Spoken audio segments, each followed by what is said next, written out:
नमस्कार, आप देख रहे हैं बीपी न्यूज। मैं हूं आपके साथ विकास कौशिक और लेकर आया हूं महासप्ताह। इस महाराष्ट्र विशेष बुलेटिन में हम नजर डालेंगे इस हफ्ते की प्रमुख घटनाओं पर। सबसे पहले बात केंद्र सरकार के द्वारा पेश किए गए केंद्रीय बजट की। वित्त मंत्री निर्मला सीतारमण ने हाल ही में केंद्रीय बजट पेश किया। इस बजट को लेकर महाराष्ट्र के मुख्यमंत्री देवेंद्र फडणवीस ने प्रतिक्रिया दी है। उन्होंने कहा कि यह बजट विकसित भारत की दिशा में एक मजबूत कदम है। मुख्यमंत्री के अनुसार इस बजट से बुनियादी ढांचे, उद्योग, कृषि और रोजगार सृजन को बढ़ावा मिलेगा। इस वर्ष हमें केंद्र सरकार से 98,300 करोड़ रुपए प्राप्त होंगे। इसके अलावा ग्रामीण सड़क परियोजना के लिए 378 करोड़ रुपए, एग्री बिजनेस नेटवर्क के लिए 167 करोड़ रुपए, इकोनॉमिक क्लस्टर के लिए 283 करोड़ रुपए, Mumbai Ahmedabad high speed corridor के लिए 6,103 करोड़ रुपए, मुंबई मेट्रो के लिए 1,702 करोड़ रुपए और पुणे मेट्रो के लिए 517 करोड़ रुपए दिए गए हैं। इसके साथ ही टैक्स डिवॉल्यूशन के माध्यम से महाराष्ट्र को 1 लाख करोड़ रुपए प्राप्त होंगे।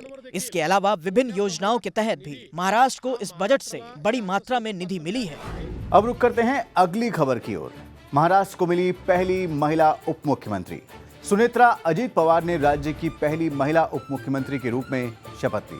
राजभवन के दरबार हॉल में आयोजित सादे समारोह में राज्यपाल आचार्य देवव्रत ने उन्हें पद और गोपनीयता की शपथ दिलाई। इस मौके पर मुख्यमंत्री देवेंद्र फडणवीस, उप मुख्यमंत्री एकनाथ शिंदे और मंत्रिमंडल के अन्य सदस्य मौजूद रहे। और अब खबर नवी मुंबई से। नवी मुंबई के तलोजा में भारत रत्न डॉक्टर बाबा साहेब अंबेडकर अधिवक्ता प्रशिक्षण और अनुसंधान केंद्र का उद्घाटन मुख्यमंत्री देवेंद्र फडणवीस के हाथों संपन्न हुआ।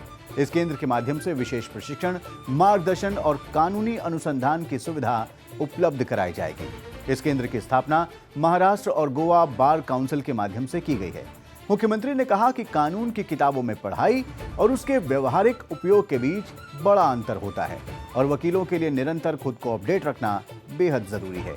ऐसे में यह केंद्र महत्वपूर्ण भूमिका निभाएगा, ऐसा विश्वास मुख्यमंत्री ने व्यक्त किया। और अब नजर डालते हैं अगली खबर पर। मुख्यमंत्री देवेंद्र फडणवीस की अध्यक्षता में हुई राज्य मंत्रिमंडल की बैठक में कई अहम फैसलों को मंजूरी दी गई। औद्योगिक प्रशिक्षण संस्थानों में पीएम सेतु योजना लागू करने को हरी झंडी दी गई है। पहले चरण में नागपुर, छत्रपति संभाजीनगर और पुणे जिले की आईटीआई में इसे लागू किया जाएगा, जबकि आगे चलकर राज्य की अन्य संस्थाओं को भी शामिल किया जाएगा। इसके साथ ही ठेकेदारों के लंबित भुगतान के लिए ट्रेडर्स प्लेटफॉर्म शुरू करने को भी मंजूरी मिली है, जिससे सार्वजनिक निर्माण विभाग से जुड़े सूक्ष्म, लघु और मध्यम ठेकेदारों को राहत मिलेगी। केंद्र या राज्य सरकार के अधीन शत्रु संपत्ति की खरीद फरोख्त पर स्टाम्प शुल्क माफी का फैसला भी लिया गया। धुले जिले की जवाहर शेतकरी सहकारी सूतगिरणी के पुनरुद्धार के लिए राष्ट्रीय सहकारी विकास निगम को सिफारिश भेजने की भी मंजूरी दी गई। इसके अलावा सरकारी जमीन की लीज अवधि 30 वर्ष से अधिक बढ़ाने के प्रस्ताव को भी स्वीकृति मिली। और अब खबर मुंबई और नवी मुंबई एयरपोर्ट को जोड़ने वाली मेट्रो परियोजना से। मुंबई के छत्रपति शिवाजी महाराज अंतर्राष्ट्रीय हवाई अड्डे और नवी मुंबई अंतर्राष्ट्रीय हवाई अड्डे को जोड़ने वाली प्रस्तावित मेट्रो लाइन नंबर 8 को मंजूरी मिल गई है। मुख्यमंत्री देवेंद्र फडणवीस की अध्यक्षता में हुई मंत्रिमंडल की बुनियादी ढांचा समिति की बैठक में इस 35 किलोमीटर लंबी मेट्रो लाइन को स्वीकृति दी गई। इसमें से लगभग 9 किलोमीटर मार्ग भूमिगत होगा, जबकि शेष हिस्सा एलिवेटेड होगा। बैठक के बाद मुख्यमंत्री ने मीडिया से बातचीत में ये जानकारी दी। एक बहुत बड़ी कनेक्टिविटी मुंबई, नई मुंबई और बची हुई पूरी मुंबई ऐसे इसके साथ इस मेट्रो के लाइन के कारण तैयार होने वाली है। करीब 17 से 18 हज़ार करोड़ रुपया इसके ऊपर खर्चा होगा।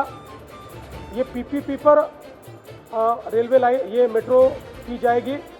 इसमें 20% केंद्र सरकार की इक्विटी होगी, 20% वीजीएफ के रूप में इक्विटी राज्य सरकार देगी और बचे हुए 60% ये जो पीपीपी ऑपरेटर है इनके माध्यम से इसमें आएंगे।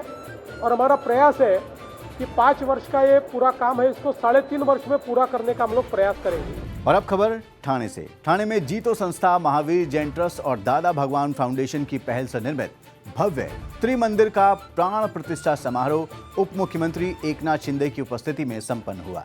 इस अवसर पर एकनाथ शिंदे ने कहा कि इस आयोजन से पूरे शहर में धार्मिक एकता, सौहार्द और आध्यात्मिक जागृति का नया अध्याय शुरू हुआ है। इसी के साथ इस विशेष बुलेटिन में हमें यहीं विराम लेना होगा।